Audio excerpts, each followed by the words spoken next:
Welcome to Guide Guru. We hope this video helps. In this video, I will explain how to learn Python for Job, updated. Begin by creating a weekly study plan that balances reading, coding, and review.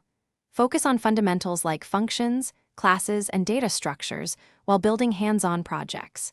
Spend consistent time each day, track progress with commits, and pair practice with short quizzes.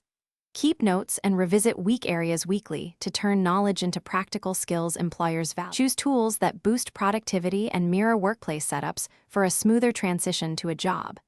Configure an IDE with linting and shortcuts, and practice debugging small scripts until you feel comfortable. Use Git for version control and publish projects to GitHub to create a visible portfolio. Include automated tests and continuous integration basics so your code looks professional and reviewers can trust your results. Pick projects that solve real problems and can be completed in 1 to 4 weeks to show steady progress. Combine backend work with a simple frontend to demonstrate full feature delivery, and document each project clearly in a README.